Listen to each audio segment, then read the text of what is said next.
Boschi rellakates siis on nii palju, et muidu on nad mugavad ja käepärased ja see tolmukatik käib ka siit nagu nupust, nagu saad tema siis seda asukohta muuta, et siit vabastad ja siit siis on tal need astmed. Et noh, väga mugav tegelikult ja ei ole üldse paha rellakas, aga Boschi rellakat kivitööde jaoks nagu ei kõlba. Aeg on seda näidanud. See on mul kõige uue või kõige vanem üldse. Siin ei saa enam laagrit eraldi vahetada, kui siin nagu sellel läheb midagi tolmu pärast tuksi, siis tuleb terve mootor ära vahetada. Maksab mingi 80 €. Ja kui käed ja mõistus võtavad, siis see vahetamine on jälle siuke 20 minutit. Ja siis see on nüüd ilma pöörete reguleerimiseta. See esimene, mille ma ostsin, siis pöörete reguleerimine. 3 astet, et need elektroonilised asjad on tegelikult ikkagi saad ennast nagu autodel tänapäeval, et kõik on puutetundlik ja nii edasi, et ühesõnaga see nupp siin, et see siin nagu, siin on indikaatorid, su aku seisud asjad, kui midagi läheb errorisse, üle kuumendab või aku tühjaks saab, see muutub oranžiks ja lõpuks punaseks see asi siin. Muidu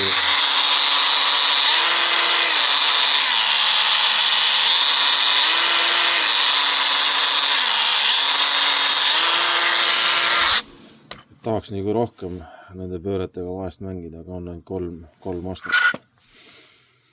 Ja see läheb tuksi jah, see plaat ka nagu, kuigi ma seda kiirusid väga ka ei reguleerinud, et siin jälle, et nagu seda nupuvajutust minimaalselt oli ja niisuguse 1,5–2 aastaga sai see nupp otsa.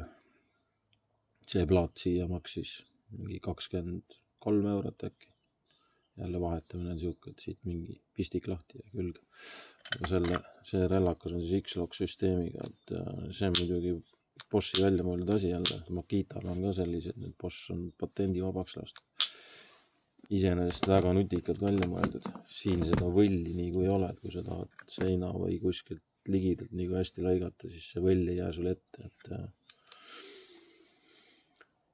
et selle koha pealt nagu andekas, aga millegipärast ei ole massidesse läinud, et eks valik siia tööriiste või nende varu ketast ja selle puhul on nagu suht väike ja, et on välja toodud, et on lamellid, see on hiinakas, see on hiinakas, aga niisugused robustsema töö jaoks, see on üldse faasimiskettas.